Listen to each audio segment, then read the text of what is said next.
الحمدللہ رب العالمین والصلاة والسلام علی محمد وآلہ واصحابہ اجمعین۔ تمام تعریف اللہ کے لیے اور اللہ کا فضل اور کرم اور احسان کہ اللہ تبارک و تعالی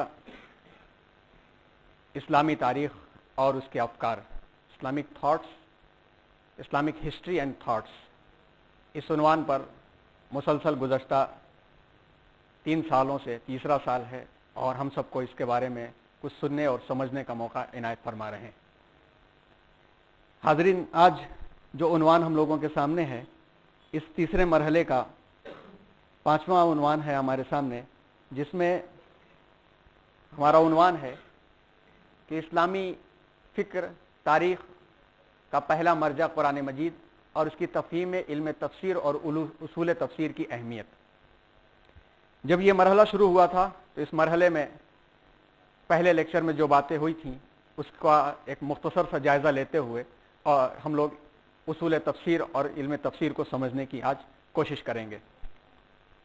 آج جو ہمارا لیکچر ہے، محاضرہ ہے، اس کے جو ہمارے ریسورسز ہیں، جو مراجع ہیں جن سے آج لیکچر کے پوائنٹس لیے گئے ہیں، اس میں تفسیر ابن جریر یعنی تفسیر طبری کے نام سے مشہور ہے یہ تفسیر، مقدمہ فی اصول تفسیر امام ابن تیمیہ، الاتقان فی علوم القرآن علامہ سیوطی، البدایہ والنہایہ ابن اثیر، علوم القرآن تقی عثمانی، فن تفسیر کا ارتقاء سید قدرت اللہ باقوی آپ جانتے ہیں، اور تذکرۃ الحفاظ ذہبی، شروط المفسر و آدابہ سیوطی، تفسیر ابن کثیر کی، البرہان فی علوم القرآن بدر الدین زرکشی، جمع و تدوین قرآن صدیق حسن خان، اور فنون القرآن سید قدرت اللہ باقوی، اور اس کے علاوہ اور مختصر دیگر کتابیں ہمارے محاضرے کے آج مراجع میں شامل ہیں۔ جب اس عنوان کو شروع کیا گیا تھا اور یہ ایک منصوبہ تیار کیا گیا تھا کہ قبل اس کے کی خلافت راشدہ کے بعد خلافت بنو امیہ کا دور شروع کیا جائے، اسلامی فکر کے اوپر بات ہو جانی چاہیے، اس میں ہم لوگوں نے یہ عنوان دیکھا تھا کہ اسلامی فکر کے تحت جتنے عناوین آتے ہیں اس میں قرآن، علوم القرآن، اعجاز قرآنی، قرآن کے مضامین، اس کے مقاصد، جمع و ترتیب، قرات، تجوید، تفسیر، اصول تفسیر، محکم و متشابہات، طبقات المفسرین، قرآن اور سائنس، یہ عناوین تقریباً پچھلے محاضرات میں پورے ہو گئے، جس میں طبقات المفسرین اس عنوان کو چھوڑ دیا گیا کیونکہ یہ بہت طویل عنوان ہے اور پھر عنوان ہم لوگوں کہیں اور چلا جائے گا۔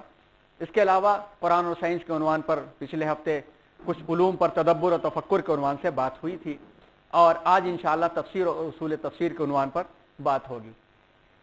اس عنوان کو ابھی جو قرآن مجید کا یعنی اسلامی فکر کا اور اسلامی تاریخ کا سیکنڈ سورس ہے، دوسرا مرجع ہے، حدیث اور علوم الحدیث، اس عنوان کو ابھی ہم چھوڑ رہے ہیں یہاں پر، تاکہ یہ جب ہماری تاریخ کا عنوان اس سال آخر میں جب پہنچے گا، اس عنوان کو تفصیل کے ساتھ 4 یا 5 محاضرے لگیں گے، تفصیل کے ساتھ انشاءاللہ اس کو دیکھا جائے گا۔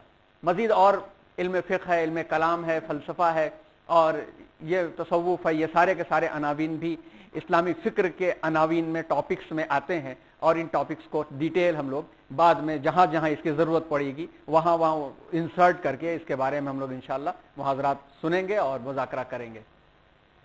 ہم لوگوں کا جو عنوان چل رہا ہے، اس میں ایک عنوان قرآن مجید کا تعارف پچھلے سال پورا ہو چکا تھا، بلکہ پہلے مرحلے کا آخری جو لیکچر ہوا تھا 21 اپریل کو، اس میں مکمل ہو گیا تھا، لیکن چونکہ علم تفسیر کا عنوان آ رہا ہے اس لیے سرسری طور پر اس عنوان کو پورا کرنے کے لیے ہم یہیں سے آج آغاز کرتے ہیں۔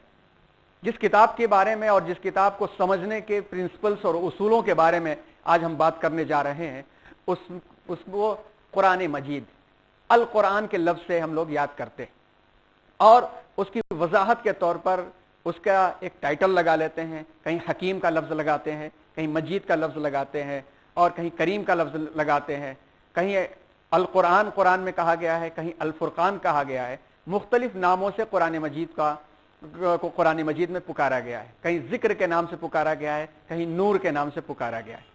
تو جو علوم القرآن، سبجیکٹس آف قرآن کے جو ایکسپرٹس ہیں، انہوں نے الگ الگ نام تجویز کیے ہیں، یہاں تک کہ بعض نے 90 تک بھی نام لکھے ہیں، لیکن سب کو کنسالیڈیٹ کر کے سب کو مجموعے کے اعتبار سے جب لایا جاتا ہے تو عام طور پر اکثر مفسرین اور اصول کے ماہرین کا کہنا یہ ہے کہ قرآن مجید سب سے زیادہ مشہور ہے اور اللہ تبارک و تعالیٰ نے اس کا استعمال زیادہ کیا ہے، اور اس کتاب کے لیے، اللہ کی آخری کتاب کے لیے القرآن کا لفظ زیادہ مشہور ہے، ورنہ الفرقان بھی ہے، التنزیل بھی ہے، الذکر بھی ہے اور نور بھی ہے۔ تو القرآن کی جو میننگ ہے، ایک تو اس کا روٹ ورڈ ہوتا ہے جس کو کہتے ہیں لغوی تعریف، اور ایک اس کا تعارف ہوتا ہے، انٹروڈکشن ہوتا ہے جس کو اصطلاحی تعریف کہتے ہیں۔ تو عربی زبان جاننے والے اس بات کو جانتے ہیں کہ جو اس کی گرامر ہوتی ہے، گرامر میں سے جو روٹ ورڈ نکالا جاتا ہے، اس سے قرأ قراءۃ قرآن سے لفظ القرآن نکلا ہے، جس کے معنی اصل میں جمع کرنا، کیونکہ قراءت جو ہم لوگ پڑھتے ہیں، جو لفظ استعمال کرتے ہیں، لیٹر، ورڈ، سینٹنس، یعنی 2 یا 3 حروف کو جمع کیا گیا تو ایک لفظ بنتا ہے، 2 یا 3 الفاظ کو جمع کیا گیا تو ایک جملہ بنتا ہے۔ تو اوریجنل میننگ جو قرات کی آتی ہے، قاف، را اور الف کی آتی ہے، وہ اوریجنل میننگ جو ہے وہ جمع کرنے کے ہے۔ یہاں لکھا ہوا ہے کہ جس کے معنی جمع کرنے ہیں، کیونکہ قرات اصل میں حرف اور لفظ جمع کر کے ہوتی ہے۔ اسی مجموعے حروف و الفاظ کو بعد میں قراءتن یعنی پڑھنے کے معنی میں استعمال کیا جانے لگا۔ لفظ القرآن مصدر ہے مقروءن، مفعول کے معنی میں، جس کا معنی ہے کہ پڑھی ہوئی کتاب، اور ایک مطلب یہ بھی نکلتا ہے کہ بار بار پڑھی جانے والی کتاب۔ اور اس لفظ کا اعجاز اور اس لفظ کا معجزہ بھی عام طور پر سب کی زندگی میں ہے کہ جو شخص مسلسل قرآن مجید کی تلاوت کرتا ہے وہ کبھی سورۃ الناس پہ قرآن مجید کو بند نہیں کرتا، یہاں تک کہ سورۃ الفاتحہ پڑھ کے ہم المفلحون تک نہ پہنچ جائے۔ آپ تراویح میں بھی دیکھیں، تراویح میں بھی ہم المفلحون کے بعد ہی تراویح مکمل ہوتی ہے۔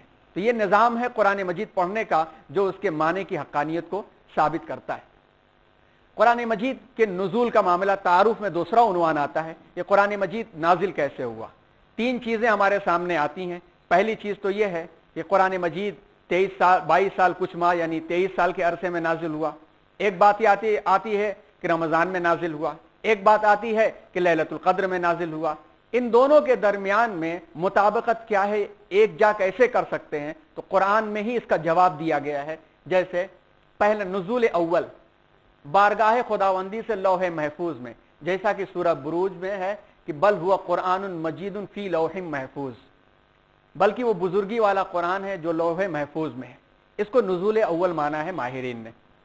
نزول دوم لوح محفوظ سے آسمان دنیا، جس کو بیت العزت یا بیت المعمور جو کہ خانہ کعبہ کے بالکل برابر ہے، فرشتے اس کا طواف کرتے ہیں، اس پر ایک بارگی ماہ رمضان کی ایک مبارک رات جس کو لیلۃ القدر کہتے ہیں نازل کیا گیا۔ شہر رمضان الذی انزل فیہ القرآن، ماہ رمضان وہی ماہ ہے جس میں قرآن مجید نازل کیا گیا۔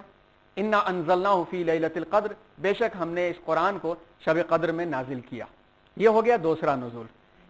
تیسرا نزول قرآن مجید وحی کے ذریعے عموماً حضرت جبرائیل علیہ السلام کے واسطے سے 22 سال 2 ماہ اور چند ایام کے عرصے میں نازل ہوا۔ چند ایام جب مراد لیا جاتا ہے تو اس سے 3، 5، 7 یا 9 مراد لیے جاتے ہیں۔ تو قرآن مجید 22 سال 2 ماہ اور چند ایام کے عرصے میں نازل ہوا، جس کو راؤنڈ فیگر میں 23 سال کا عرصہ عام طور پر کہہ دیا جاتا ہے، جس میں 13 سال 5 ماہ اور 13 دن مکی دور کے ہیں۔ عام طور پر 13 سال کہہ دیا جاتا ہے، لیکن صحیح طریقے پر اگر پوری تفصیل کے ساتھ سمجھنے کی کوشش کریں گے تو 13 سال 5 مہینے 13 دن مکی دور کے ہیں، اور 9 سال 9 ماہ اور 9 دن مدنی دور کا ہے۔ اس تحقیق کو سید سلمان ندوی نے پیش کیا ہے اپنی کتاب آخری وحی میں۔ پہلی وحی سورہ اقرا کی 5 آیتیں ہیں، ہم سب جانتے ہیں۔ آخری وحی کے تعلق سے کئی خیالات ہیں، لیکن جو سب سے راجح خیال ہے، جس کو رسوخ حاصل ہے، اور وہ خیال یہ ہے کہ وہ آیت ہے سورہ بقرہ کی آیت نمبر 281، سورہ بقرہ کی آیت نمبر 281، جس کے بعد آپ صلی اللہ علیہ وسلم دنیا میں صرف 9 دن رہے، اور وہ آیت ہے بسم اللہ الرحمن الرحیم واتقوا یوما ترجعون فیہ الی اللہ ثم توفی کل نفس ما کسبت وہم لا یظلمون، اور اس دن سے ڈرو جس دن تم سب اللہ کی طرف لوٹائے جاؤ گے، پھر تم میں سے ہر شخص اپنی کمائی یعنی اعمال پائے گا اور ان پر ظلم نہیں کیا جائے گا۔ یہ ہے قرآن مجید کے نزول اور قرآن مجید کی پہلی آیت اور قرآن مجید کی آخری آیت کے تعلق سے مختصر تعارف، جس میں کچھ مختصرات اور بھی ہیں۔ پہلی مکمل نازل ہونے والی سورہ مدثر، فترہ وحی کے بعد ایک خیال یہ ہے کہ سورۃ फातिहा। बैक वक्त नाजिल होने वाली सबसे बड़ी सूरत जो एक साथ नाजिल हुई वो सूरतुल अनआम है, जिसके अंदर 165 आयतें एक साथ नाजिल हुई थी। बैक वक्त नाजिल होने वाली सबसे छोटी सूरह सूरतुल कौसर है, जिसमें सिर्फ 3 आयतें हैं। नाजिल होने वाली सबसे बड़ी आयत आयत दैन, लेन देन मुआमले की, जो सूरह बकरा की आयत नंबर 282, ये पूरी एक पेज की है। और इससे बार बार अहमियत दिलाई जाती है कि अल्लाह ताला कुरान मजीद में जो चीजें नाजिल फरमाते हैं, लफ्ज में भी मोजज़ा होता है, मानवियत में मीनिंग में भी मोजज़ा होता है, और उस आयत के पढ़ने के अंदाज में भी मोजज़ा होता है। कुरान मजीद में ये आयत पूरे एक सफ़े की नाजिल हुई है। इससे एक अहमियत और भी निकल के आती है कि माशियात, इक़्तिसादियात, फाइनेंस, इकोनॉमिक्स, ट्रेड और बिजनेस की इंसानियत के लिए क्या अहमियत है। बैलेंस के एतबार से, उसूल के एतबार से चलेगी तो इंसानियत का क्या फ़ायदा है, ये डिसबैलेंस होगी तो क्या क्या नुकसानात हैं, ये उसूल खुद ब खुद निकल करके आ जाते हैं। सबसे नाजिल होने वाला सबसे छोटा टुकड़ा गैर उली दरर, इतना छोटा टुकड़ा एक मरतबा नाजिल हुआ था, जो सूरह निसा आयत नंबर 95 के दरमियान का एक हिस्सा है। नाजिल होने वाली सबसे तवील सूरह बकरा, जो 10 साल के अरसे में नाजिल हुई। कुल सूरतें 114, आयतों की तादाद हजरत आयशा रजी अल्लाह ताला अन्हा की तहकीक के मुताबिक, इसको अल्लामा शमसुद्दीन अफगानी ने अपने उलूमुल कुरान में पेश किया है, 6666 हजरत आयशा की तहकीक के मुताबिक। जुमला कलिमात 76,250 हजरत मुजाहिद के कौल के मुताबिक, और हजरत अब्दुल्ला इब्न मसूद की तहकीक के मुताबिक 3,20,671 जुमला हुरूफ हैं। कुरान का मुख्तसर तारुफ। मक्की सूरतें 86 हैं, 86, और मदनी सूरतें 28 हैं, 28। मक्की सूरतें इंडिविजुअल ट्रेनिंग, इनफरादी तरबियत की तरफ ज्यादा उसमें तवज्जो दिलाई गई है। और आप मक्की सूरतें जब पढ़ेंगे तो उसमें आपको 3 चीजों के साथ साथ एक चौथी चीज आपको हर बहुत सारी जगहों पे मिलेगी, जिसका तज़किरा इसके पहले भी आ चुका। रिसालत, तौहीद, रिसालत, आखिरत, ये 3 चीजें तो मिलेंगी ही मिलेंगी। उसके साथ साथ खिदमात वाला जुमरा जरूर मिलेगा, तज़किया वाला जुमरा मिलेगा, यतीम की खबरगिरी वाला जुमरा मिलेगा। तौहीद, रिसालत, तज़किया, तकवा, खिदमात, ये खास अनावीन आपको मक्की सूरतों में मिलेंगे। मदनी सूरतों में आप जब देखेंगे तो पूरी इज्तिमाई तरबियत, आप जानते हैं मैनेजमेंट के एक बहुत अहम तरीन उसूल से आप वाकिफ हैं, टीम बिल्डिंग और लीडरशिप के उन्वान में ये बात पढ़ाई जाती है कि ग्रुप और क्राउड, इसमें बड़ा फर्क होता है। एक कामयाब मैनेजर वही है जो टीम बिल्डिंग के वास्ते इंडिविजुअल एटीट्यूड को तब्दील करने की तरफ से आगाज करता है। जब 2-4 लोग जमा होते हैं तो उसे ग्रुप कहा जाता है, और जब 8-10 ग्रुप जमा होते हैं तो क्राउड कहा जाता है। तो कोई भी मैसेज या पैगाम है, अगर इंडिविजुअल बिहेवियर की तब्दीली से शुरू हुआ तो ग्रुप बनेगा, और एक ग्रुप का मिजाज तब्दील होगा तो उसका असर दूसरे ग्रुप पर पड़ेगा, और ग्रुप दर ग्रुप जब मिजाज तब्दील होता है तो क्राउड का मिजाज बन जाता है। जैसे आज के हालात आप देख सकते हैं कि इनफरादी मुनाफरत फैलाई गई, ग्रुप दर ग्रुप उसमें शामिल होते गए, और आज पूरे क्राउड के अंदर मुनाफरत बढ़ती चली जा रही है। तो मक्की जिंदगी के अंदर 13 साल के अरसे में इंडिविजुअल ट्रेनिंग हो चुकी थी, मिजाज बन गया था, छोटे छोटे ग्रुप बन गए थे। मदीना में भी ग्रुप बने, तो नतीजा यह हुआ कि जब हज्जतुल विदा में 1 लाख से ज्यादा सहाबा कराम की क्राउड जमा हुई तो एक जुमला ज़बान नबवी सल्लल्लाहु अलैहि वसल्लम से निकला और सारी इंसानियत तक पहुंच गया, जो लोग वहां मौजूद थे, और जो नहीं मौजूद थे उनकी जिम्मेदारी लेके लोग आगे बढ़ गए। तो मदनी सूरतें आप देखेंगे क्या तादाद में तो 28 हैं, लेकिन उसके अंदर माशरा, सोसाइटी, लेन देन, ट्रेड, बिजनेस, इकोनॉमी, सूद की हुर्मत, सदक़े की अहमियत, तिजारत की अहमियत, अखलाकियात, सियासियात, ताल्लुकात, और एक मुसलमान प्रैक्टिकली दुनिया में कैसे दुनिया की लीड कर सकता है, ये तमाम की तमाम चीज़ें मदनी सूरतों में मिलेंगी। हमें चाहिए कि ये चीज़ें हमें निकालनी है, तो हमें चाहिए 2-3 तफसीरें। जिन लोगों को अरबी आती है माशाअल्लाह वो तो अरबी मराजिब से इस्तेफादा कर सकते हैं, जिनको अरबी नहीं आती तो कम अज़ कम वो अगर पढ़ सकें तो तफसीर इब्न कसीर के ट्रांसलेशन आ चुके हैं, उसे पढ़ने की कोशिश करनी चाहिए। सैयद कुतुब फी ज़िलालिल कुरान, उसे पढ़ने की कोशिश करनी चाहिए। मारिफुल कुरान मुफ्ती शफी उस्मानी, उसे पढ़ने की कोशिश करनी चाहिए। और जो सियासियात हैं, नौजवानों की तरबियत है, और कुरान के मोजज़ात के मामलात हैं, तफ़हीमुल कुरान पढ़ने की कोशिश करनी चाहिए। तफसीर माजिदी है, और अगर तौहीद और रिसालत और उसके रीजनिंग सारी समझनी है तो तफसीर हक्कानी पढ़नी चाहिए। ये तफासिर में से कोई ना कोई एक तफसीर 2-3 मरतबा पढ़ लेनी चाहिए, तो बहुत सारी चीजें हमें मालूम हो जाती इस उन्वान की। इसके बाद जो दो जुमे पहले जो उन्वान आया था, ये कुरान में गौर व फिक्र करने के जो अहम उलूम है, इल्मुल अहकाम, इल्मुल जिदाल, इल्मुत तज़किर बि अय्यामिल्लाह, इल्मुत तज़किर बि आलाइल्लाह, इल्मुत तज़किर बिल मौत व मा बादल मौत, जितनी भी तरक्की याफ्ता उलूम हैं वो सब के सब इसके अंदर आ जाते हैं। इसका तज़किरा पहले आ चुका, और मजीद तफसीलात चाहिए तो कम से कम उलूमुल कुरान की कोई किताब पढ़ ली जाए तो बहुत सारी मालूमात हो जाएंगी। अब आइए, जो उन्वान आज का था इल्म तफसीर और उसूल तफसीर, कि इल्म तफसीर क्या है और कुरान मजीद को समझने के लिए इस इल्म की अहमियत क्या है। हम सब अच्छी तरह से जानते हैं कि कुरान मजीद में आयतें दो तरह की हैं। एक वो आयत जो बिल्कुल सीधी, साफ और सादा है, ज़ालिकल किताबु ला रैब फी, अल किताब कुरान मजीद, ला रैब फी, उसमें कोई शक नहीं, क़द अफ़लहल मुमिनून, ईमान वाले कामयाब हो गए, व इबादुर रहमानिल्लज़ीना यमशूना अलल अर्ज़ि हौना व इज़ा ख़ातबहुमुल जाहिलून क़ालू सलामा, अल्लाह के बंदे वो हैं जो ज़मीन में नरमी के साथ चलते हैं और कोई जाहिल उनसे मुखासमत करे, लड़े या बहस व मुबाहिस करे, क़ालू सलामा, सलाम करके सलामती के साथ निकल जाते हैं। इस तरह की बेशुमार आयतें और अक्सर आयतें ऐसी हैं जो बिल्कुल साफ हैं, सादा हैं, सादा अंदाज के अंदर हैं, जिनको सरी, वाज़े और मुहकम कहा जाता है।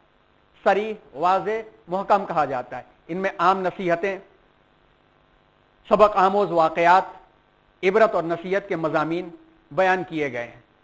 इनके समझ जैसे दुनिया के बारे में, जन्नत और दोज़ख के बारे में, खौफ खुदा का तज़किरा, आखिरत का तज़किरा, ये इस तरह की जो आयतें हैं और इस तरह के जो अनावीन हैं, इनको समझने के लिए सिर्फ अरबी ज़बान इंसान समझ ले तो उन आयतों को समझ सकता है। अरबी ज़बान से वाक़फियत काफ़ी है और अरबी ज़बान जानता है तो उन आयतों को समझ सकता है। दूसरी आयतें कुरान मजीद में वो हैं जिनको मुजमल या मुतशाबे कहा जाता है। वो कम है लेकिन बहुत अहम है, जिसके अंदर कवानीन है, अहकाम है, शरीयत है, इल्मी मज़ामीन है। इनको पढ़ने में मुकम्मल तरीके पर इंसान सिर्फ अरबी ज़बान से वाक़फियत की बुनियाद पर नहीं समझ सकता।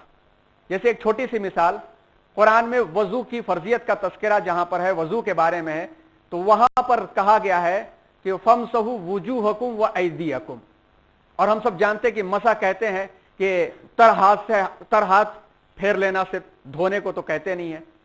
वहां पे फमसहू वुजूहकुम कहा कि अपने चेहरे पर मसा करो और हाथों पर मसा करो। अब सिर्फ अरबी ज़बान पढ़ने वाला इसको पढ़ करके इसकी सही मीनिंग नहीं समझ सकता। इसकी मीनिंग को समझने के लिए किसी एक और सपोर्टिंग इल्म की जरूरत पड़ेगी, जिसकी वजह से वो देखेगा कि इसको सही अंदाज में कहां पर अंजाम दिया गया और जिस पर कुरान नाजिल हुआ उसने इसको करके कैसे दिखाया।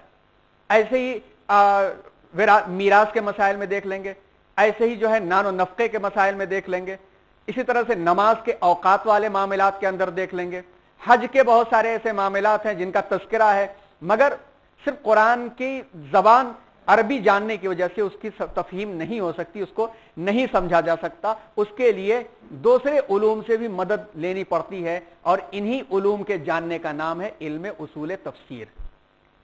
इल्म उसूल तफसीर, तो यहां हमारे जहन में बात आ जानी चाहिए, जो मुहकम आयतें हैं उन आयतों को सिर्फ अरबी ज़बान की वाक़फियत से समझा जा सकता है, मगर जो दूसरी किस्म की आयतें हैं जिनकी तादाद कम है, मुतशाबे आयतें हैं जिसमें दो मतलब निकल सकता है, जिसमें खास मतलब निकल सकता है, जिसको पढ़ करके साफ तौर पर नहीं समझा जा सकता यहाँ क्या मुराद है, तो उसको समझने के लिए जिस इल्म की ज़रूरत पड़ती है और उसके पूरे उलूम का नाम है इल्म उसूल तफसीर। हदीस में है, अबू दाऊद की हदीस में, कि मन क़ाला फ़िल क़ुरआन बगैर इल्मिन फलयतबव्वा मक़अदहु मिनन नार, औ कमा क़ाला नबी सल्लल्लाहु अलैहि वसल्लम। कुरान के बारे में जिसने अपनी राय का इजहार किया बगैर इल्म हासिल किए हुए, बगैर इल्म की वाक़फियत के कुरान के बारे में जिसने अपनी राय का इजहार किया, उससे चाहिए कि अपना ठिकाना जहन्नम में बना ले। तो यहां पर हमारे जहन से एक उलझन निकल जानी चाहिए, ये कि कुरान को समझना नामुमकिन है, ये उलझन निकाल देनी चाहिए, क्योंकि मुहकम आयतों की कसरत है। अगर 666 आयतें हैं तो समझ लीजिए कि 6000 के करीब करीब की आयतें तो मुहकम है और साफ सीधे तरीके पर अरबी जबान जानने वाला उसे समझ सकता है। ہاں جو آیتیں ہیں جو قوانین بناتی ہیں، جو لا بناتی ہیں، جو شریعت بناتی ہیں، اس کو جاننے کے لیے اصول تفسیر کا جاننا ضروری ہے، ورنہ کہیں نہ کہیں انسان اپنی ذات کا دخل اس میں ڈال سکتا ہے، جس کو روکنے کے لیے ایسی سخت وعید آئی ہے۔ اب اصول تفسیر اور علم تفسیر کیا ہے؟ علم تفسیر کیا ہے؟ الفسر، تفسیر جو ہے لفظ الفسر سے ہے، جس کا معنی البیان والکشف، یعنی اظہار اور حقائق کو کھول کھول کر کے بیان کرنا ہے۔ یہ تے اور فے لکھا ہوا ہے، عربی زبان کی گرامر میں ایک سلسلہ ہے جس کی وجہ سے عربی زبان کی اوریجنلٹی کو معلوم کیا جاتا ہے۔ اوزان ہے، فعل، ضرب، اس طرح کے اوزان ہے، تو باب تفعیل سے فسر یفسر تفسیر سے یہ نکلا ہوا ہے، جس کا معنی البیان والکشف ہے، اظہار اور حقائق کو کھول کھول کر کے بیان کرنا۔ بعض کے نزدیک تفسیر مشتق مطلب ڈرائیوڈ، لیا گیا ہے التفسرہ سے، جس کے معنی ہے نبض شناسی، کہ نبض پہ ہاتھ رکھ کر کے جس طرح سے ایک ماہر حکیم، حاذق حکیم نبض ٹٹول کر تمام پوشیدہ امراض کی نشاندہی کرتا ہے، اسی طرح ایک مفسر آیتوں کے حقائق کھول کھول کر کے لوگوں کے سامنے بیان کرتا ہے۔ تو تفسیر کا مطلب یہ ہو گیا کہ حقائق کو کھول کھول کر کے بیان کرنا۔ اب وہ تو ہو گیا روٹ ورڈ اور لغوی تعریف۔ اصطلاحی تعریف کیا ہے، لٹریری اس کی میننگ کیا ہے؟ وہ یہ ہے، علامہ زرکشی، جو بدر الدین زرکشی ان کا پورا نام ہے، البرہان فی علوم القرآن، یعنی اصول تفسیر کی سب سے اہم کتابوں میں اس کا شمار ہوتا ہے، اور کئی جلدوں میں الگ الگ چھپی ہے۔ بیرو سے جو چھپی ہے 4 جلدوں میں ہے، عربی زبان میں ہے، اردو میں بھی اس کا ٹرانسلیشن ہو چکا ہے اور پڑوس کے ملک میں ہے، یہاں پہ نہیں موجود ہے۔ وہ لکھتے ہیں کہ علم یعرف به فہم کتاب اللہ منزل علی نبیہ محمد صلی اللہ علیہ وسلم و بیان معانیہ و استخراج احکامہ و حکمہ، وہ علم جس کے ذریعے اللہ کی کتاب جو اللہ کے آخری نبی محمد صلی اللہ علیہ وسلم پر نازل کی گئی، اس کی سمجھ حاصل ہو، جس علم سے اس کتاب کی سمجھ حاصل ہو، اس کے معنی کا بیان، اس کے احکامات اور حکمتوں کو نکالنا علم تفسیر کہلاتا ہے۔ علم تفسیر آیتوں کے ذریعے نزول کا علم، سورتوں کی ترتیب، شان نزول کی معلومات، قصوں اور اس سے حاصل ہونے والی عبرتوں کی جانکاری، قرآنی رمز و اشارات جو انڈیکسنگ ہے کی معلومات، مکی اور مدنی آیتوں کی ترتیب، محکم اور متشابہ، ناسخ و منسوخ، خاص اور عام، مطلق اور مقید، مجمل و مفسر کی جانکاری اور اس کی توضیح بھی تفسیر کے دائرے میں آتی ہے۔ یہ ذرا گاڑھے گاڑھے اردو کے الفاظ ہیں، کیا مطلب ہے اس کا سمجھنے کی کوشش کیے۔ سورتوں کی ترتیب، اب آپ دیکھیے کہ سورتیں جو نازل ہوئیں، اقرا کی 5 آیتیں نازل ہوئیں، مگر ترتیب کے اعتبار سے سورہ فاتحہ پہلے ہے۔ ایسے ہی آپ دیکھیں کہ سب سے آخری آیت جو نازل ہو رہی ہے وہ دوسری سورہ کے اندر موجود ہے۔ تو اس کی حکمت کیا تھی؟ اس حکمت کو جانے بغیر قرآن مجید کی پوری تفہیم نہیں ہو سکتی۔ اور ترتیب کیسے دے دی گئی؟ یہ ترتیب کیا اپنے انداز سے دے دی گئی؟ اس کے لیے اس کی ہسٹری، بیک گراؤنڈ جاننا پڑے گا، اور رسول اللہ صلی اللہ علیہ وسلم کے پاس رہنے والے کاتبین وحی کے حالات پڑھنے پڑیں گے۔ اللہ کے حکم سے اور اللہ کی طرف سے اشارے کے بعد جب وحی نازل ہوتی، آپ صلی اللہ علیہ وسلم موجود لوگوں میں سے بلاتے کہ اس آیت کو فلاں آیت کے بعد لکھ دو، اس کے پہلے لکھ دو، اور اس کا مذاکرہ حضرت جبرائیل علیہ الصلوۃ والسلام کے ساتھ ہر سال رمضان المبارک میں ہوتا تھا، اور اسی ترتیب کے ساتھ قرآن مجید رسول اللہ صلی اللہ علیہ وسلم کے دور میں بھی پڑھا جاتا تھا، اور اسی ترتیب کے ساتھ بعد میں حضرت عثمان غنی رضی اللہ تعالیٰ عنہ کے دور میں جمع بھی اس کو کیا گیا۔ بعض حضرات نے اپنے طور پر جمع کرنے کی، ترتیب نزولی سے قرآن کو جمع کرنے کی کوشش کیا، لیکن یقیناً وہ اللہ کی ہی حکمت و مصلحت رہی ہوگی کہ وہ کام مکمل نہیں ہو سکا، جس میں سب سے بڑا نام آتا ہے سیدنا حضرت علی رضی اللہ تعالیٰ عنہ کا، کہ جو حضور اکرم صلی اللہ علیہ وسلم کے وصال کے بعد 6 ماہ زیادہ عوام الناس میں نہیں رہے کہ وہ ترتیب نزولی تیار کر رہے تھے، مگر وہ کام نہیں ہو سکا، اور یقیناً اس میں اللہ کی ہی حکمت تھی کہ اپنے کلام پاک کی حفاظت فرمائے اور اسی ترتیب کے ساتھ قرآن مجید پڑھا جائے۔ سورتوں کی ترتیب، شان نزول کی معلومات، شان نزول کی معلومات یہ کہ یہ آیت کس بیک گراؤنڈ میں نازل ہوئی، کیا ہسٹری اس کی تھی، ہسٹری کی معلومات، اس کا بیک گراؤنڈ کو معلوم کرنا قرآن مجید کی آیت کو ہر دور کے لیے ایک لا اور کانسٹیٹیوشن کے طور پر پیش کرتا ہے۔ کسی خاتون سے فحش غلطی ہو گئی، اب فحش غلطی کے بعد اس خاتون نے اعتراف کیا تو اس کی سزا کیا ہوگی۔ ایک خاتون نے چوری کر لی، اب اس چوری کا امپلیمنٹیشن کیسے ہوگا، उस दौर की तारीख भी, और उसमें लोगों का सिफारिश करना कि वो फातिमा मखजूमी अपने कबीले की एक मुअज़्ज़ज़ खातून है, हुजूर के पास सिफारिश कि उसे माफ कर दिया जाए तो उनके दिल पर अच्छा असर होगा। मगर कानून के मामले में रसूल खुदा सल्लल्लाहु अलैहि वसल्लम का यह जुमला बहुत अहमियत का हामिल है कि अगर मोहम्मद की बेटी फातिमा भी चोरी करती तो उसका भी हाथ काट दिया जाता। तो बैकग्राउंड मालूम होने से हर दौर के अंदर लॉ और कॉन्स्टिट्यूशन बनाने में आसानी होती है कि यहां पर ऊंच नीच और किसी की सोर्स और किसी की सिफारिश नहीं चला करती, हुक्म तो हुक्म है। और कहां पर इजाजत दे दी गई वो भी शान नुज़ूल में मालूम हो जाता है। बैकग्राउंड मालूम किए बगैर पूरी तरह से उस आयत की तफहीम नहीं हो सकती। किस्से क्यों बयान किए गए? किस्सों को स्टोरी के तौर पर नहीं बयान किया गया, इल्ला यह कि सूरह यूसुफ में एक सिलसिलेवार बयान किया गया। बाकी आप देखें तो फिरौन का तस्करा, हजरत मूसा अलैहिस्सलाम, उनकी कौम का तस्करा बहुत जगहों पे है, अलग अलग अंदाज से है। उसकी वजह यह है कि जब स्टोरी के तौर पर बयान किया जाता है तो चीजों को स्टोरी के तौर पर सुना जाता है, लेकिन जब नसीहत और इबरत की बात होती है तो एक इंसान नसीहत करते करते उससे हासिल होने वाले सबक में इशारा कर देता है, ये जो बात कही गई ना, देखो ऐसे ही हो रहा है, अगर इसको सही करना है तो वो जो गलती हुई थी यहां गलती न दोहराई जाए। तो किस्से इबरत और नसीहत के लिए बयान किए गए, उन किस्सों को जानना पड़ता है। इसी तरह से कुरानी रमज़ो इशारात, कुरान में कई जगह पर ऐसे इशारे कर दिए गए जिसकी मीनिंग हर दौर में बराबर रहेगी और उसके तह की तफसीरें बदलती रहेगी। जैसे वला मुत्तखिदी अखदान, वला मुत्तखिदी अखदान का लफ्ज है कुरान में, उसकी मीनिंग उस दौर में आज के हिसाब से नहीं पाई जाती थी। उस दौर में बस एक शनासाई का मामला था कि गैर मर्द से शनासाई ना हो, गैर औरत से शनासाई ना हो, गर्लफ्रेंड और बॉयफ्रेंड का कॉन्सेप्ट नहीं था। मीनिंग देखो तो बिल्कुल करीब करीब जुड़ती नजर आती है, और ये मानवियत अपनी मौजूद है, अपनी मौजूद रहेगी, उसकी तह में से मीनिंग्स निकलती चली आएंगी। अब आप और देखिए, वमिनन्ना से लहवल हदीस का लफ्ज इस्तेमाल किया गया। एक लफ्ज इस्तेमाल हुआ लहवल हदीस, कि लोगों में से बाज लोग ऐसे हैं जो बातों का खेल खरीदते हैं ताकि उसके जरिए से लोगों को गुमराह करें। जब रेडियो आया तो लोगों ने कहा लग रहा है कि यही। मौलाना अली मियां साहब ने अपनी किताब कुरानी इफादात में लिखा है कि इस आयत को पढ़ने से अंदाजा होता है कि आज के दौर में यहां पर सिर्फ टेलीविजन का तस्करा करना रह गया था।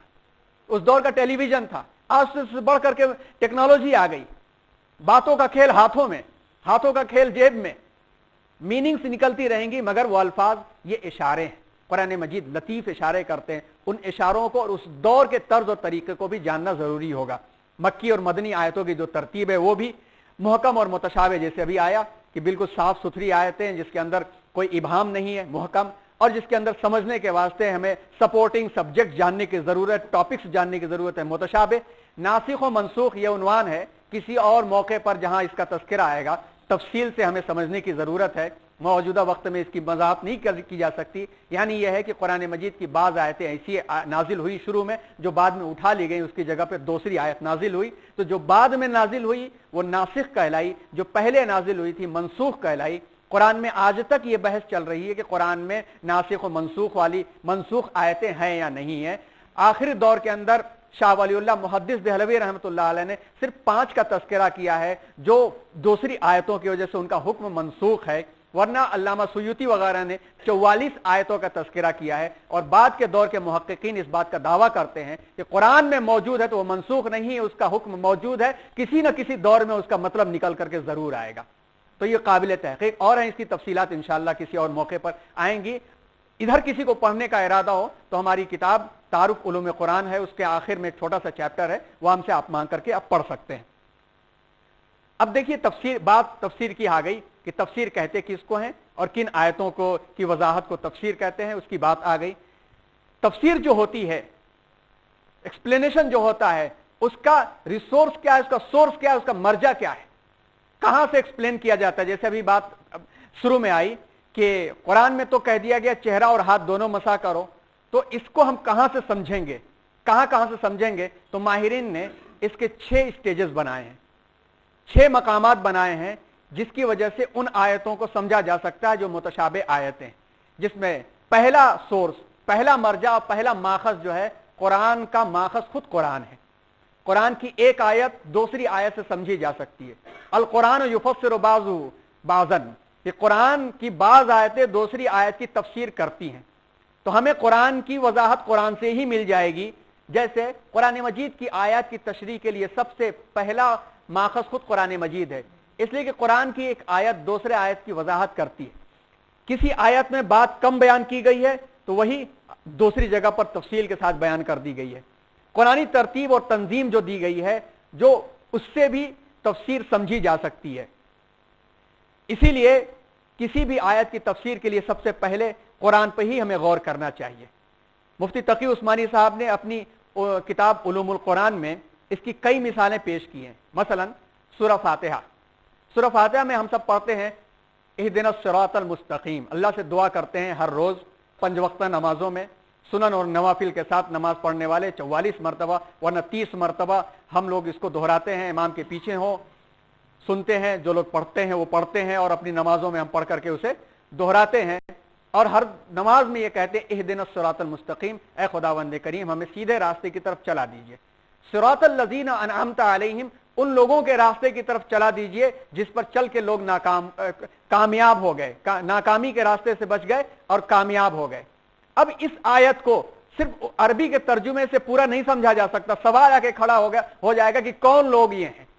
اس کی وضاحت خود قرآن کرتا ہے، اور اس میں آپ دیکھیں کہ سورہ نساء آیت نمبر 96، سورہ نساء آیت نمبر 96 کے اندر آپ غور کریں تو آپ کو یہ والی آیت مل جائے گی کہ وَمَن يُطِعِ اللَّهَ وَالرَّسُولَ فَأُولَٰئِكَ مَعَ الَّذِينَ أَنْعَمَ اللَّهُ عَلَيْهِم مِّنَ النَّبِيِّينَ وَالصِّدِّيقِينَ وَالشُّهَدَاءِ وَالصَّالِحِينَ وَحَسُنَ أُولَٰئِكَ رَفِيقًا.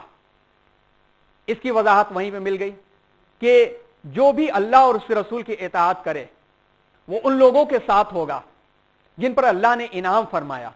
اور وہ انعام حاصل کرنے والے کون ہیں؟ یعنی انبیاء کرام، صدیقین یعنی نبیوں کی دعوت کو سچائی کے ساتھ قبول کیا اور سچائی کے ساتھ پھیلایا، شہداء جو راہ خدا میں شہید ہو گئے اس کی گواہی دیتے دیتے، اور صالحین نیک لوگ، اور یہی بہترین رفیق ہے. تو اس سے پتہ چلتا ہے کہ قرآن کی آیت بعض آیت دوسری آیتوں کی تفسیر کرتی ہے اور اس کی وضاحت کرتی ہے.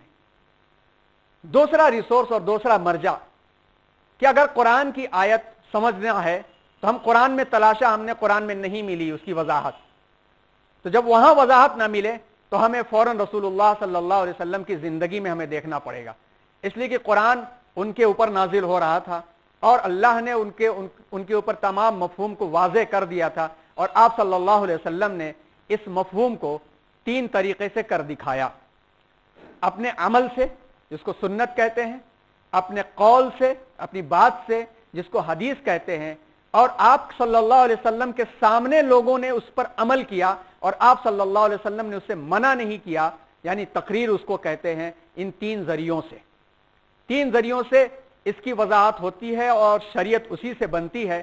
اور اسی لیے ہم سب کو قرآن کی کسی آیت کی تفسیر وضاحت قرآن میں نہیں مل پائے گی تو فوراً ہمیں رسول اللہ صلی اللہ علیہ وسلم کی زندگی میں یعنی حدیث میں دیکھنا چاہیے. قرآن مجید میں کئی مقامات پر ایک مقصد رسول صلی اللہ علیہ وسلم کی بعثت کا یہ بھی بتایا گیا ہے کہ آپ قرآن کے احکام کی تعلیم کریں، تشریح کریں، تعلیم کریں اور آیتوں کی تلاوت کریں، تزکیہ کریں، حکمت کی باتیں کہیں. 4 مقامات پر تو صاف طور پر فرما دیا گیا. ایک تو سورہ جمعہ آیت نمبر 2 میں، سورہ بقرہ میں 2 مقام پہ، آل عمران پہ 2 مقام پر، جس میں سورہ جمعہ کی آیت نمبر 2 میں یہ فرمایا گیا بسم اللہ الرحمن الرحیم هو الذی بعث فی الامیین رسولا منہم یتلو علیہم آیاتہ ویزکیہم ویعلمہم الکتاب والحکمہ. تلاوت، تزکیہ، کتاب کا علم اور حکمت کی باتیں. اور اسی طرح سے سورہ نحل آیت نمبر 44 میں آپ کے تعلق سے فرما دیا گیا وَأَنزَلْنَا إِلَيْكَ الذِّكْرَ لِتُبَيِّنَ لِلنَّاسِ مَا نُزِّلَ إِلَيْهِمْ. اور ہم نے آپ پر ذکر یعنی قرآن نازل کیا تاکہ لوگوں پر خوب واضح کر دیں جو ان کے لیے نازل کیا گیا ہے. تو اس سے بھی پتہ چلتا ہے کہ قرآن کو سمجھنے کے لیے رسول صلی اللہ علیہ وسلم کی زندگی کو سمجھے بغیر اور ان کے اقوال کو جانے بغیر قرآن کو پوری طرح سے نہیں سمجھا جا سکتا. رسول اللہ صلی اللہ علیہ وسلم کی حدیثیں، سنتیں اسلامی شریعت کے لیے حجت اور دلیل ہیں. اس کی تفصیل پہلے بھی آ چکی ہیں، مزید بعد کے لیکچر میں کہیں پر جہاں موقع رہے گا حدیث کے بارے میں پوری تفصیل کے ساتھ بات آئے گی، اس لیے کہ یہاں پر غلط فہمی اور کم غور کرنے کی وجہ سے بعض حضرات اس غلط فہمی کا شکار ہو جاتے ہیں کہ قرآن کو سمجھنے کے لیے حدیث کی کوئی ضرورت نہیں ہے۔ تو قرآن کی وہ آیتیں جو بے شمار اللہ کے رسول صلی اللہ علیہ وسلم کی اطاعت کی طرف لے جاتی ہیں، ان کو سمجھے بغیر قرآن کو نہیں سمجھا جا سکتا، اور اس کے پیچھے دلیل یہ پیش کی جاتی ہے کہ قرآن تو سمجھنے کے لیے آسان ہے، حدیث میں تو کوئی ضعیف ہے، تو کوئی موضوع ہے، اس کو کہہ کر کے بات آسان کر کے پہلو تہی کی کوشش کی جاتی ہے۔ لیکن ضرورت یہ ہے کہ اگر اس پر غور کریں گے اور سمجھیں گے تو ہمارے سامنے معاملہ بالکل کلیئر ہو کر کے آ جائے گا کہ اسلامی شریعت اور قرآن مجید کی تمام آیتوں کو اگر سمجھنا ہے، اگر رسول خدا صلی اللہ علیہ وسلم کی حیات طیبہ کو الگ کر دیں تو قرآن کی آیتیں نہیں سمجھ میں آئیں گی، غلط فہمی کا انسان شکار ہو جائے گا اور غلط راہ پہ نکل پڑے گا، جیسے کئی فرقے پیدا ہو کر کے غلط راہوں پہ نکل پڑے۔ امام اوزائی رحمۃ اللہ علیہ سے منقول ہے کہ کان الوحی ینزل علی رسول اللہ صلی اللہ علیہ وسلم ویحضرہ جبریل بألسنته التي تفسر ذلك، یا یحضر جبریل بالسنت التي تفسر ذلك، حضرت صلی اللہ علیہ وسلم پر وحی آیا کرتی تھی اور جبرائیل علیہ الصلوۃ والسلام آپ کے پاس وہ سنت، وہ طریقہ لے کر کے آتے تھے جو اس کی تفسیر کر دیتے تھے۔ اسی طرف قرآن مجید میں بھی سورہ قیامہ میں اشارہ کیا گیا ہے کہ وما ينطق عن الهوى ان هو الا وحی یوحى، کہ وہ نبی اپنی خواہش سے نہیں بولتے، جو باتیں ہیں وہ خدا کی طرف سے بھیجی ہوئی وحی ہوتی ہیں۔ سورہ حشر میں بھی اسی طرح فرما دیا گیا ما آتاکم الرسول فخذوه وما نهاکم عنه فانتهوا، جو کچھ تمہیں رسول دے دیں وہ لے لو، جس سے روکیں اس سے رک جاؤ۔ اسی طرح سے ابو داؤد کی ایک حدیث ہے جس میں آپ صلی اللہ علیہ وسلم نے صاف طور پر فرما دیا ہے الا خبردار سن لو انی اوتیت القرآن ومثلہ، قرآن تو مجھے دیا گیا ہے، قرآن کے ساتھ ساتھ اس طریقے کی اور بھی چیزیں مجھے دی گئی ہیں۔ الا یوشک رجل شعبان علی اریکتہ یقول علیکم بہذا القرآن فما وجدتم فیہ من حلال فاحلوا وما وجدتم فیہ من حرام فحرموه وانما حرم رسول اللہ صلی اللہ علیہ وسلم کما حرم اللہ، ابو داؤد میں او کما قال النبی صلی اللہ علیہ وسلم، خبردار رہو، ہوشیار رہو، مجھے قرآن اور اس کے ساتھ ساتھ اس کے مثل کی کچھ چیزیں اور دی گئی ہیں۔ یاد رکھو ایک عنقریب شکم پر پیٹ بھرا شخص گاؤں تکیے پر ٹیک لگائے یہ فرمان جاری کرے گا کہ دیکھو جو قرآن میں ہے وہی بس لے لو، قرآن کی صرف پیروی کرو، جو اس میں حلال پاؤ وہی حلال سمجھو، جو حرام پاؤ وہی حرام سمجھو۔ حالانکہ اللہ کے رسول نے صلی اللہ علیہ وسلم جن بعض چیزوں کو حرام قرار دیا ہے وہ اسی طرح حرام ہیں جو اللہ کی جانب سے حرام کردہ اشیاء ہیں۔ اس قول سے، قرآن مجید کی ان آیات سے صاف طور پر یہ واضح ہوتا ہے کہ قرآن مجید کا دوسرا مرجع سمجھنے کے لیے، تفسیر سمجھنے کے لیے حدیث پاک ہے۔ تیسرا ریسورس اور تیسرا مرجع تفسیر، اگر کسی آیت کی تفسیر ہمیں قرآن کی آیتوں سے نہیں ملی، رسول اللہ صلی اللہ علیہ وسلم کے احادیث کے ذخیرے میں نہیں ملی، تو ہمیں غور کرنا پڑے گا کہ صحابہ کرام کس طرح اس کو کیا کرتے تھے، صحابہ کرام کا عمل کیا تھا۔ جہاں تک تعلق ہے احادیث کے معاملے کا، تو احادیث کے معاملے پر غور کرنے کے لیے ایک اور علم کی ضرورت پیش آتی ہے، اور وہ علم ہے اسناد کا علم، سلسلے روایات کا علم، اسماء الرجال کا علم، کیونکہ قرآن مجید کو مرتب اور منظم کرنے کا اہتمام اول روز سے کیا گیا، اور اللہ تبارک و تعالیٰ نے معجزانہ طریقے پر ہر دور میں قرآن کو کمی اور بیشی سے حفاظت فرمایا۔ لیکن احادیث کے معاملے کے اندر بہت ساری ایسی روایات شامل کر دی گئی ہیں جو احادیث کے ذخیرے میں اس کا کوئی مطلب نہیں، اسی لیے اس کو سمجھنے کے واسطے اسماء الرجال کا فن جاننا پڑتا ہے، اصول حدیث کا فن جاننا پڑتا ہے۔ تو جو شخص اصول حدیث کا فن جانتا ہے وہی چھان بین کر سکے گا، لیکن ہمارے اور آپ کے اوپر اتنی ذمہ داریاں نہیں رہیں۔ یہ کام اللہ تبارک و تعالیٰ نے ہمارے بڑوں سے کرا دیا ہے۔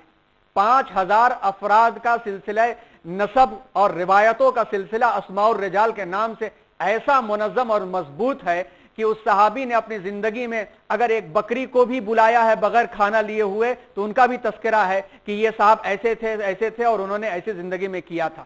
مشہور واقعہ ہے، آپ جانتے ہیں کہ یہاں تک خیالات رکھ کر کے ان تمام چیزوں کو مرتب کیا گیا۔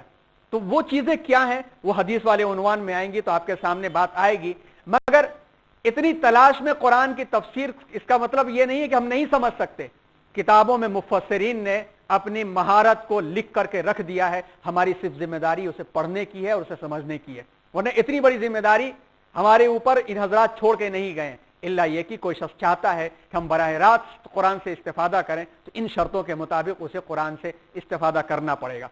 तो तीसरा मर्जा, तीसरा सोर्स सहाबे कराम की जिंदगी को देखना पड़ेगा कि जो लोग रसूलुल्लाह सल्लल्लाहु अलैहि वसल्लम के सामने अमल अंजाम दे रहे थे वो किस तरह करते हैं, ये अमल आपके सामने अंजाम दिया था तो आप सल्लल्लाहु अलैहि वसल्लम ने इसके बारे में क्या फरमाया था।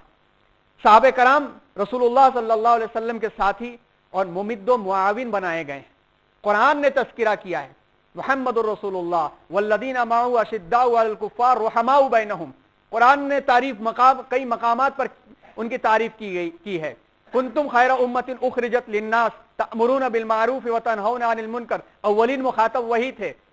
वयुसिरून अला अनफुसिहिम वलौ काना बिहिम खसासा। अव्वलीन मुखातब वही थे। हजरत अब्दुर्रहमान इब्ने सुलमी रजी अल्लाह ताला अन्हु रहमतुल्लाह अलैह सहाबे कराम के कुरान मजीद से शगफ के बारे में कहते हैं कि हद्दसना अल्लज़ीना कानू यक़रऊनल कुरआन का उस्मान इब्न अफ़्फ़ान व अब्दुल्लाह इब्न मसूद गैरहुमा अन्नहुम इज़ा कानू तअल्लमू मिनन नबी सल्लल्लाहु अलैहि वसल्लम अशरा आयातिन लम यतजावज़ूहा हत्ता यअलमू मा फ़ीहा मिनल इल्म वल अमल। अल-इत्क़ान में ये रिवायत मौजूद है कि सहाबे कराम में से जो हजरात कुरान मजीद की तालीम देते थे, मसलन मिसाल के तौर पर उस्मान इब्न अफ़्फ़ान, अब्दुल्लाह इब्न मसूद, उन्होंने हमसे बयान किया है कि जब भी वो नबी करीम सल्लल्लाहु अलैहि वसल्लम से 10 आयतें सीख लेते थे तो जब तक इन आयतों के इल्मी और अमली बातों से वाकिफ नहीं हो जाते थे तब तक नहीं रुकते थे, पीछे पड़ जाते थे, सवालात साथ रहते थे, अपना सब कुछ छोड़ करके वहीं पड़े रह जाते थे और उसको सीख करके जब अमल में ला लेते थे तब जाकर उन्हें सुकून हासिल होता था। इससे पता चलता है इस रिवायत से कि सहाबे कराम की भी शख्सियत जो है कुरान मजीद की आयतों के समझने के लिए मुफीद और मुआविन है।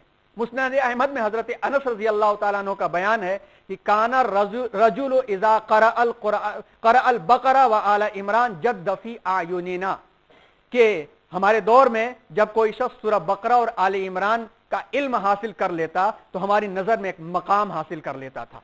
क़रा का मतलब यहां सिर्फ नाज़िर कुरान हम लोगों की तरह से नहीं, समझना, तदब्बुर करना और उसमें से सुन्नतों को और मोतियों को निकाल करके अमल में ला लेना, ये तर्ज और तरीका था।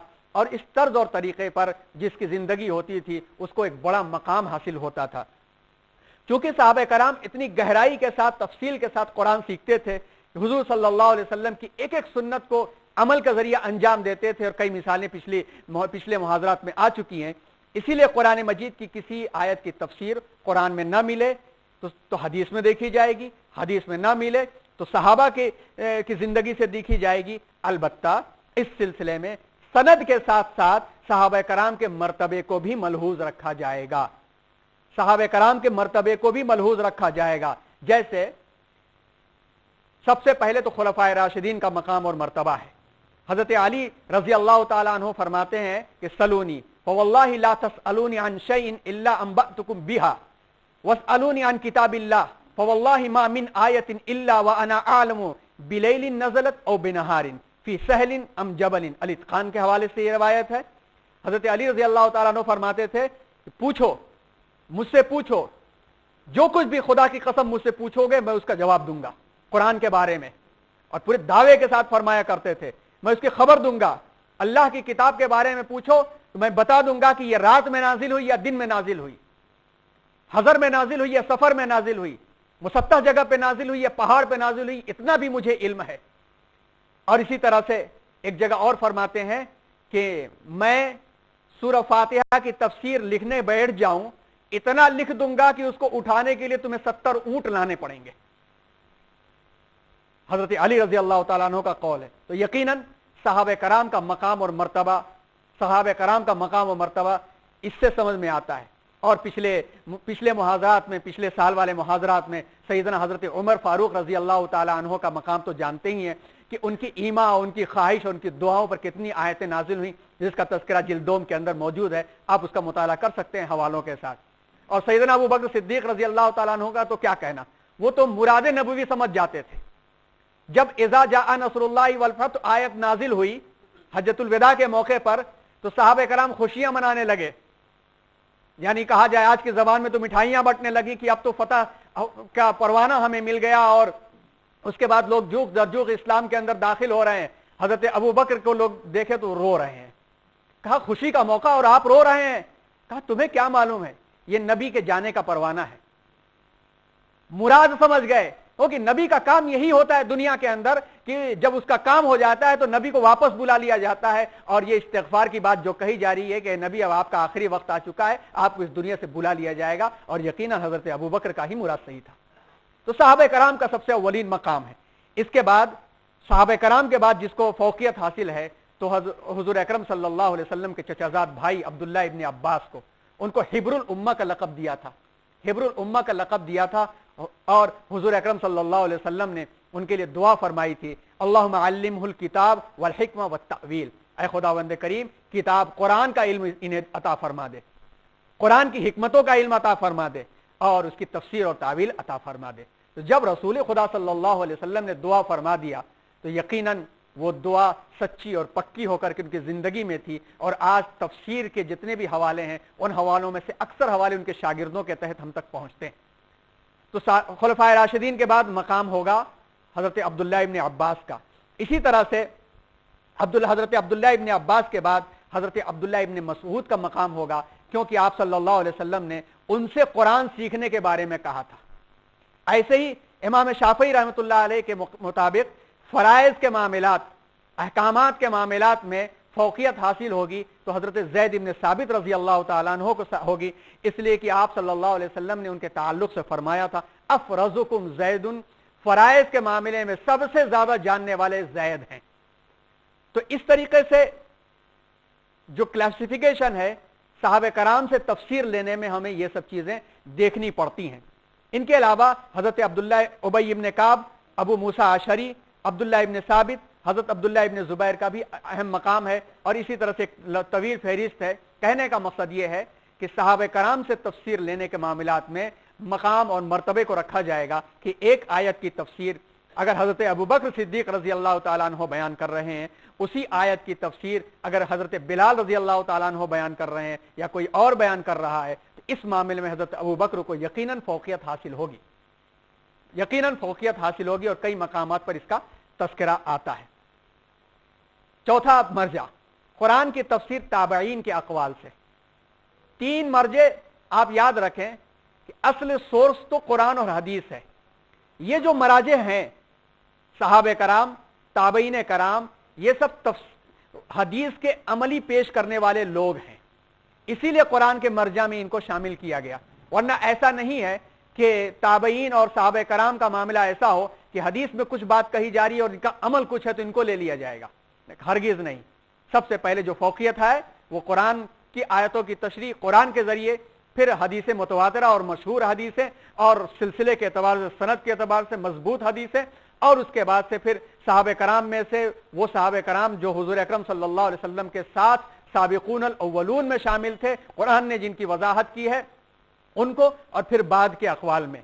फिर चौथा मर्जा जो है कि किसी कुरान की आयत की तफसीर इन तीनों जगहों पे कहीं नहीं मिल रही है, कहीं किसी की जिंदगी में नहीं मिल रही है, जो कि बहुत ही रेयर है, बहुत ही कम है। फिर भी अगर नहीं मिल रही है तो कुरान मजीद का चौथा माखज़ ताबईन के अक़वाल को करार दिया जाता है।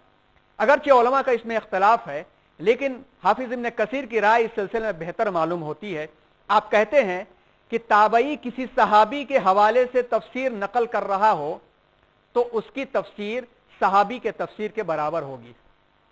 और ताबई में भी एक सिलसिला है, और इसके बारे में भी किसी मौके पर एक मुज़ाकरा करना पड़ेगा कि ताबई कहते किसको हैं, अव्वलीन ताबई कौन थे, इक्रिमा और मुजाहिद, और इन हजरात का मकाम और मर्तबा क्या था, ये किसी और मौके पर बात आएगी। और जब तक ना हो तो किताबें ताबईन के ताल्लुक से मौजूद हैं, पढ़ी जा सकती हैं।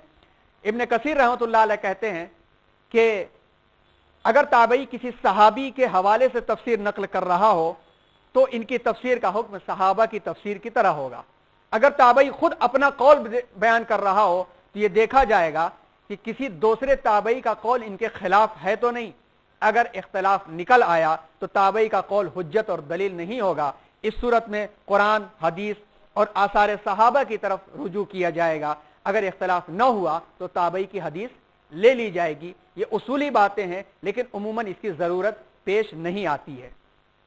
पांचवा मर्जा जो आम तौर पर इसकी भी जरूरत बाकी नहीं रही और आम इंसानों के लिए भी नहीं है, ये कुरान की तफसीर लुगत अरब की मदद से, क्योंकि उस जबान में कुरान नाजिल हुआ था तो उस लुगत को भी जानना जरूरी है।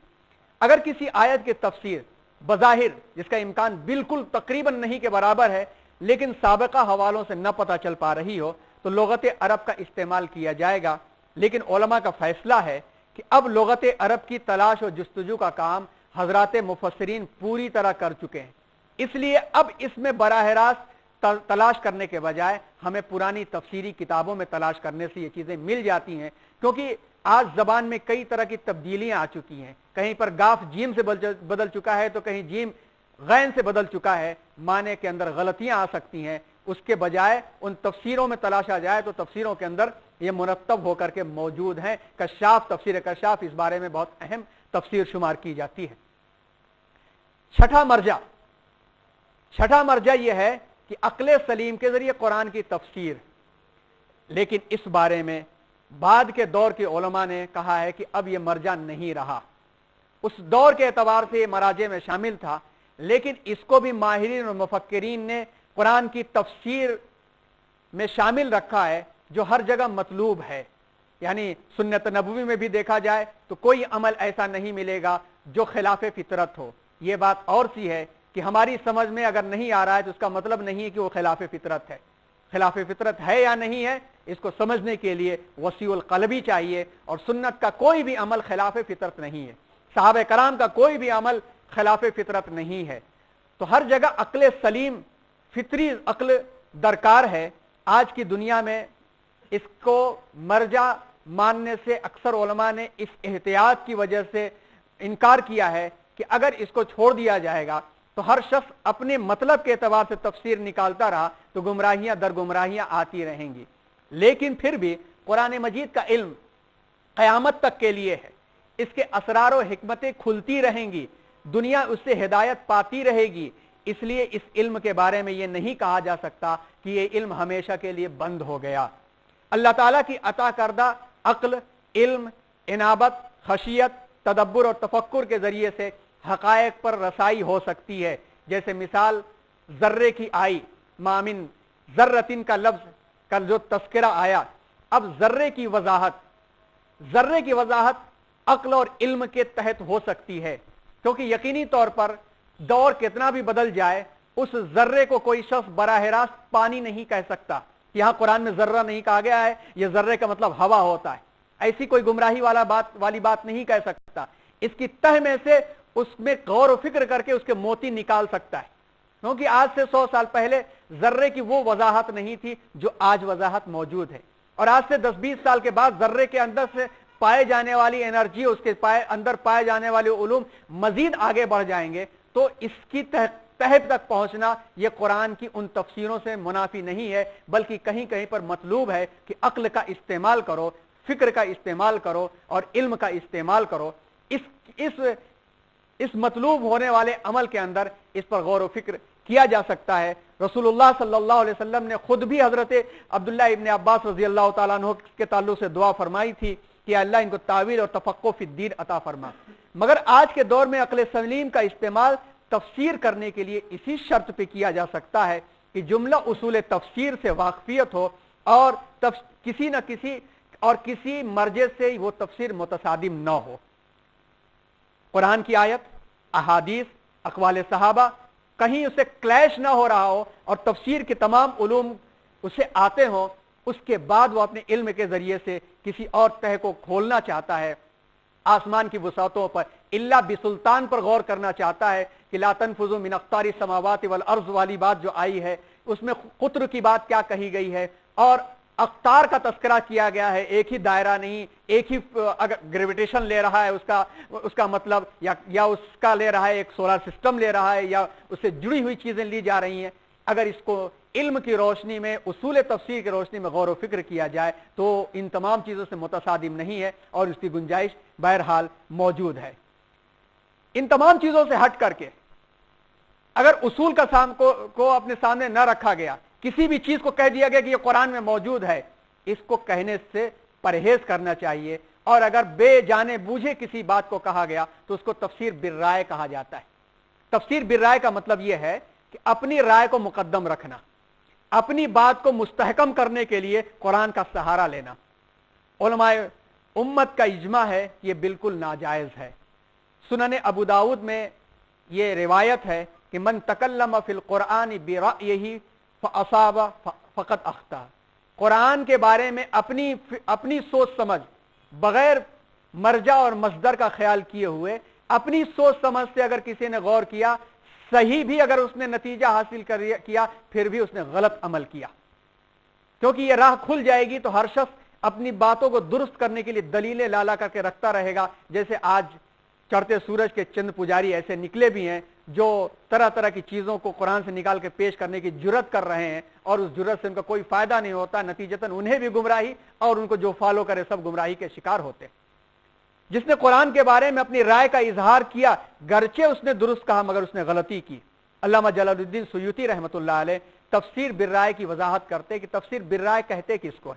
यहां पर यह बात हमेशा जहन में रहनी चाहिए कि ज़ालिकल किताब ला रैब फी, इसको कहना कि इसमें कहा गया है कि यह किताब, इसके बारे में कोई शक नहीं, कुरान के बारे में कहा गया है, यह तफसीर बिर्राय नहीं है।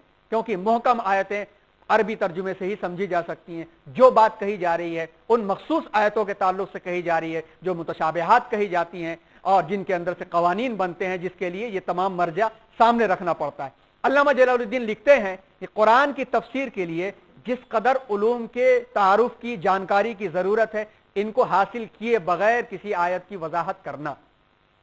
नंबर 2, आयत सिफात, हुरूफ मुक़त्ताआत के अलिफ लाम मीम, काफ हा या ऐन साद वगैरह और मुतशाबिहात की तफसीर बयान करना, जिसका इल्म सिवाय अल्लाह के किसी को नहीं है, उसकी तफसीर बयान करने बैठ जाना।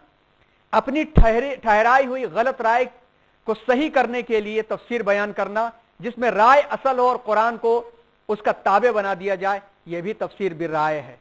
बिला दलील ये दावा करते हुए तफसीर करना कि अल्लाह की यही मुराद है, इसके अलावा कोई मुराद नहीं है, इसके अंदर भी अपनी राय शामिल है। ख्वाहिश नफ्स और अपने मैलान तबीयत का शिकार होकर के तफसीर बयान करना कि मेरी बात चल जाए और कुरान से मैं दलील पेश कर दूंगा तो मेरी बात स्ट्रांग हो जाएगी, ये इन मुफक्किरीन के नज़दीक और माहिरीन के नज़दीक तफसीर बिर्राय में इसका शुमार होता है। और तफसीर बयान करने के लिए जो शराइत हैं, तफसीर बयान करने के लिए जो आज उम्मत में मखसूस लोगों को ही हासिल हैं, और वो भी इस बात पर जुर्रत नहीं करते इसलिए कि अक्सर काम तफसीरों में हो चुका है, वो तफसीरों से मखज़न निकाल करके सिर्फ पेश कर देते हैं। यहाँ फिर से ये बात अपने जहनों में हम रखें कि मुतशाबिहात के बारे में बात हो रही है, मुहकमात के बारे में बात नहीं हो रही है। वलक़द यस्सरनल कुरान लिज़्ज़िक्र फ़हल मिन मुद्दकिर, मुहकमात में से है। फ़बिअय्यि आलाइ रब्बिकुमा तुकज़्ज़िबान, अल्लाह की कौन कौन सी नेमतों को झुटलाओगे, इसके लिए इतनी तवील फहरिस्त की जरूरत नहीं। अलबत्ता जो मुतशाबिहात आयतें हैं, जिनको समझने के लिए सपोर्टिंग सब्जेक्ट टॉपिक्स की जरूरत है, उसके बारे में बात हो रही है। वो ये है कि अल्लामा जलालुद्दीन सुयूती ही के मुताबिक बहुत लंबी फहरिस्त है, जिसमें से अहम उलूम ये है कि सबसे पहले ये है कि अरबी जबान व अदब की पूरी महारत उसे होनी चाहिए। अरबी जाने बगैर तो बुनियादी भी तर्जुमा नहीं कर सकता, कहीं ना कहीं वो गलती कर जाएगा। और महारत के साथ साथ पंक्चुएशंस आने चाहिए, रुमूज़े औकाफ आने चाहिए, कहां पे ला कहा गया है, कहां पे मुआनका कहा गया है, कहां पे लाजिम कहा गया है, कहां पे मुजव्वज़ कहा गया है, कहां पे मुरख्खस कहा गया है। ये सब जाने बगैर सिर्फ तर्जुमे की मदद से कोई बात नहीं कही जा सकती। अरबी जबान की महारत आनी चाहिए। जब आज की इंग्लिश समझे बगैर शेक्सपियर की जबान को नहीं समझ सकता, उसके ड्रामों का ट्रांसलेशन सही नहीं किया जा सकता, तो आज की ये मॉडर्न ज़दा अरबी को पढ़ करके कुरान मजीद की अरबी नहीं समझी जा सकती। इसका एहतियात लाजिम है। नहव, सर्फ और अल्फाज के मुश्तक्कात मादों की जानकारी होनी चाहिए, यानी अरबी ग्रामर, और अरबी ग्रामर के साथ साथ इस लफ्ज का ओरिजिन क्या है, इस लफ्ज का रूट वर्ड क्या है, उसके अंदर मानवियत कितनी पोशीदा, ये आनी चाहिए। मानवी, नंबर 3, मानवी हैसियत से कलाम की तरकीब की भी मालूमात होनी चाहिए। अरबी जबान एक ऐसी जबान है कि उसके जुमले एक दूसरे से जुड़े हुए हैं। कहीं पर एक लफ्ज छोटा सा होता है, उसको खोलो तो बहुत बड़ा हो जाता है। हीना एदिन काना कजा, हीना इज़िन काना कजा, उसको लिखा जाता है हीना इज़िन से लिख दिया जाता है। अरबी में हीना इज़िन लिखा जाता है एक लफ्ज, जबकि उसका तर्जुमा किया जाता है, एक जगह लिख दिया जाता है, लेकिन उसकी तरकीब बनाई जाए तो पता चलेगा कि उसके तह के अंदर अल्फाज जो मौजूद है हीना इज़िन काना कजा, इसको जानने के वास्ते ये तरकीब की मालूमात आनी चाहिए। नंबर 4, बयान की कुदरत, यानी इख्तलाफी नौइयत में वजाहत की कुदरत होनी चाहिए कि एक लफ्ज दूसरे लफ्ज से टकरा रहा है तो उसके अंदर उसकी रिसोर्स, उसकी साइंस, उसकी हिकमत क्या है, यह मालूम होनी चाहिए। बदाए और सनाए और तहसीन कलाम की जानकारी हो, यह अरबी बलागत का हिस्सा है, अरबी ज़बान की बलागत से वाक़फ़ियत होनी चाहिए। दीन के तमाम उसूल का इल्म होना चाहिए, उसूल हदीस का भी इल्म होना चाहिए, उसूल फ़िक़्ह का इल्म होना चाहिए, और फ़िक़्ह के जितने भी लवाज़िमात है उससे जानकारी होना चाहिए, और तमाम वजूह क़िराअत की वाक़फ़ियत होनी चाहिए। जो हदीस में आता है नुज़िल कुरान अला सबअति अहरुफिन, 7 हुरूफ का तज़किरा क्या है वो मालूम होना चाहिए, और उसूल फ़िक़्ह में अहकाम कैसे निकाले जाते हैं, हालात के तकाज़े के तहत उस पर इज्तिहाद कैसे किया जाता है वो आना चाहिए। असबाब नुज़ूल और किस्सों पर पूरी नज़र होनी चाहिए कि आयत क्यों नाजिल हुई, किन हालात में नाजिल हुई, और इसके ज़रिए से क्या आमाल वजूद में आए। नासिख और मनसूख की मालूमात होनी चाहिए कि ये हुक्म पहले था तो क्यों हटा लिया गया, बाद का जो हुक्म आया तो वो क्या है और उसका मतलब और मफहूम क्या है।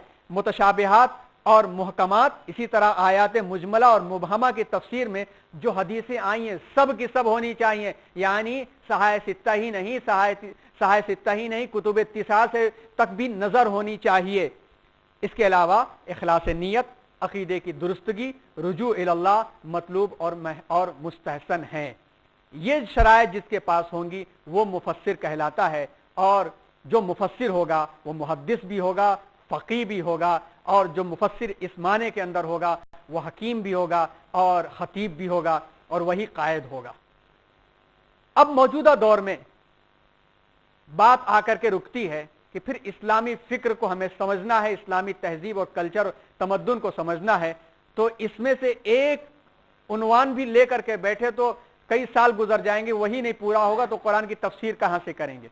बिन जुमला आखिरी बात यह है कि अल्लाह तबारक व तआला ने अपने कलाम को समझने के लिए बिल्कुल आसान बनाया है, और वो आसानी जो फराहम की है उस आसानी को 2 तरीके से हमारे सामने पेश फरमा दिया गया।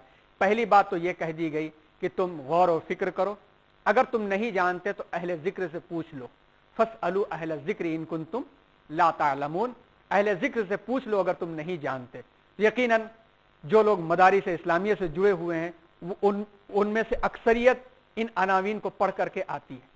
कमजोरी सिर्फ बराह रास्त तदब्बुर और तफक्कुर की रह जाती है और सपोर्टिंग सब्जेक्ट की रह जाती है, जिसकी वजह से इस इल्म के अंदर ज्यादा तरक्की हम हासिल नहीं कर पाते।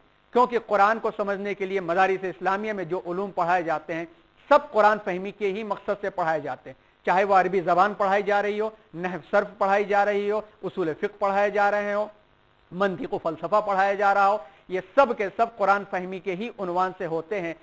मौज़ूआत की ज़्यादती के सबब जो सपोर्टिंग सब्जेक्ट्स हैं, साइंस के सब्जेक्ट्स हैं, माशरती उलूम के सब्जेक्ट्स हैं, जो कुरान फहमी के लिए बहुत मुआविन है और बहुत अहम है, तब जाके कुरान मजीद की बहुत सारी आयतें हमें पूरी तरह समझ में आ सकती हैं। ये आज के दौर में बराह रास्त मदारिस के फेहरिस्त में नहीं पाए जाने की वजह से, हम बराह रास्त अपना वक्त उस पर न लगाने की वजह से कुरान मजीद की तफहीम पर वो अमल नहीं कर पा रहे हैं। लेकिन जो हजरात मदारिस में मुदर्रिसीन हैं, इन तमाम उलूम को वो जानते हैं और इनकी बारीकियों से वो वाकिफ़ हैं, और वो तफसीर को पेश करने से पहले फिर भी वो मुहकमात पर अपनी बात को पेश करते हैं। मुतशाबिहात के मामले के अंदर बेहतरीन तफसीरी काम हो चुके हैं। तफसीर तबरी आप ले लें, तफसीर इब्न कसीर आप ले लें, फतहुल कदीर आप ले लें, और इसी तरह से कशाफ ले लें, और ऐसी अरबी ज़बान की बहुत सारी तफसीरें मौजूद हैं जिनके अंदर हर उन्वान के ऊपर बात की गई है। उर्दू में तर्जुमे बहुत अच्छे अच्छे हो चुके हैं और अंग्रेजी में भी अब तर्जुमे मौजूद हैं। उन तर्जुमों को पढ़ करके उसकी रोशनी में गौर व फिक्र करने की सबको आम दावत है। गौर व फिक्र से कहीं मना नहीं किया गया, क्योंकि तर्जुमे मौजूद हैं और उन माहिरीन ने अपने ख्यालात और आरा को पेश कर दिया है। जिन माहिरीन ने जमहूर उलमाए कराम और जमहूर उम्मत का साथ देते हुए मानी को कुरान और हदीस की रोशनी में निकाल करके पेश किया है, उसकी तरफ हम जा करके उसमें गौर व फिक्र करके उससे जो मोती निकलते हैं और उससे आगे तरक्की के और डेवलप करने के और टेक्नोलॉजी के जो मौके मिलते हैं, इसकी आम दावत है। और ये बहुत आसान काम है। इस आसान काम, इतना आसान काम तो किसी और किताब का भी किसी ने बना के नहीं पेश किया है। दुनिया की कोई सी भी रिसर्च हो जाए, कोई सी भी जबान हो जाए, कोई सी भी किताब हो जाए, कोई लॉ हो जाए या किसी मजहब की भी कोई किताब है, उसकी तफसीर को लोगों ने अगर पेश किया भी है तो असल तफसीर खत्म हो गई है। आप देखें बाइबल कितनी पाई जाती थी, गीता कितनी पाई जाती थी, यहां तक कि तलमुद देखिए तो कितनी पाई जाती थी। असल खत्म होती चली गई, उसके ट्रांसलिट्रेशन तर्जुमे दर्ज तर्जुमे होते चले गए और नतीजा यह हुआ कि असल से दिमाग मह हो गया। मगर यहां पर अल्लाह तबारक व तआला ने हम सब के लिए, पूरी इंसानियत के लिए इंतजाम किया है। असल अपनी जगह पर है और इस मकाम पर कोई शख्स भी पहुंच सकता है, पहुंच करके असल से इस्तेफादा कर सकता है। और नहीं तो अल्लाह ताला ने अपने बंदों के जरिए से मुख्तलिफ जबानों के अंदर तफसीरें मुरतब करवा दी हैं। हमें चाहिए कि बराह रास्त उसे जोड़ करके उससे जो सबक मिलता है इसमें गौर व फिक्र करते हुए अपनी तहजीब, अपना तमद्दुन, अपनी तारीख से हम वाकिफ हो जाएं। और इसको वाकिफ होने के वास्ते दो काम लाजिमन करने पड़ेंगे, कुरान मजीद यानी तर्जुमे से बराह रास्त इस्तेफादा और सीरत नबी सल्लल्लाहु अलैहि वसल्लम से बराह रास्त इस्तेफादा। व आखिर दावाना अल्हम्दुलिल्लाहि रब्बिल आलमीन।